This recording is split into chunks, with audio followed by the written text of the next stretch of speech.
What if the paradise you've been sold is built on the very erasure of your history, and the only way to find yourself is to stop posing for the postcard and start listening to the silence between the waves?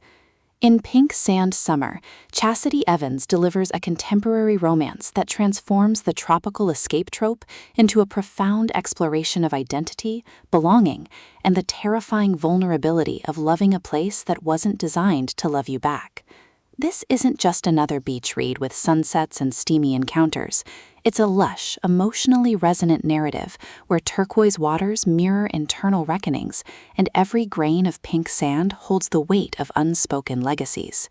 From the first salt-sprayed narration, listeners are immersed in a Bahamian landscape where beauty and burden coexist, making every moment of joy feel earned and every connection feel like reclamation. Perfect for fans of culturally rich romance and stories where healing happens through presence rather than performance, this audiobook serves up chemistry that simmers with authenticity, humor that lands softly against complexity, and a love story rooted in truth over fantasy.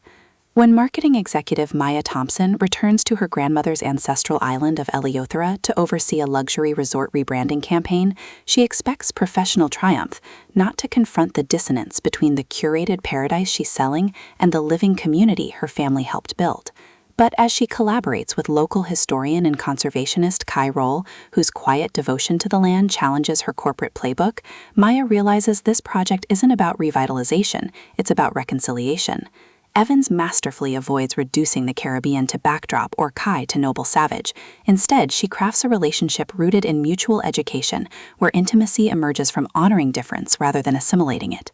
The audiobook narration amplifies this emotional precision, capturing Maya's polished confidence softening into genuine receptivity, and Kai's guarded warmth revealing depths beneath protective vigilance. You don't just hear their bond deepen, you feel the seismic shift of two souls learning to belong without erasing who they are. What elevates Pink Sand Summer beyond typical destination romance is its nuanced portrayal of diaspora return as active negotiation rather than nostalgic homecoming.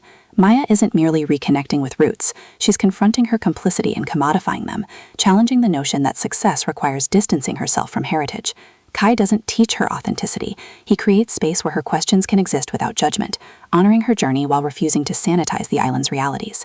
Their relationship evolves through acts of radical reciprocity, sharing oral histories that rewrite official narratives, negotiating boundaries within tourism frameworks designed to exclude locals, and protecting each other from well-meaning outsiders who misunderstand their pilgrimage.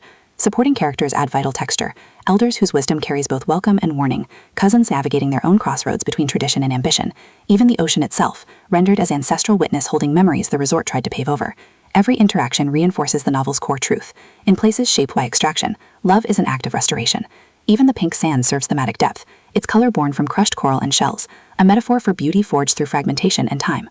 For audiobook listeners, this production is pure sensory immersion. The narrator embodies Maya and Kai with remarkable distinction. Maya's voice carries urban polish laced with dawning humility, while Kai's low timbre trembles with suppressed emotion beneath steady calm, making their chemistry palpable even in stillness.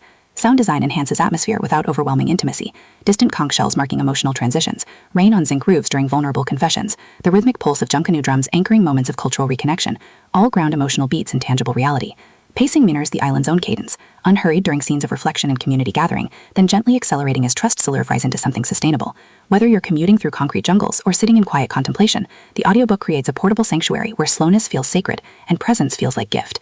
It's storytelling as embodied empathy, transforming passive listening into active participation in a love that honors the weight of what came before.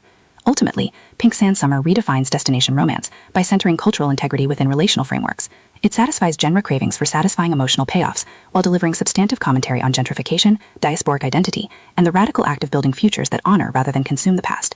No prior series knowledge is needed. It stands confidently as a complete journey from displacement to belonging.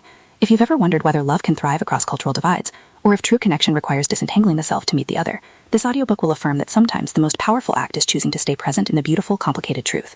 Press play, step onto the shore, and prepare to believe that home isn't found in perfect vistas. It's built in the brave, tender choice to see and be seen, exactly as you are. Your next favorite romance isn't waiting in perfect postcard. It's waiting in the quiet courage of loving a place enough to let it change you.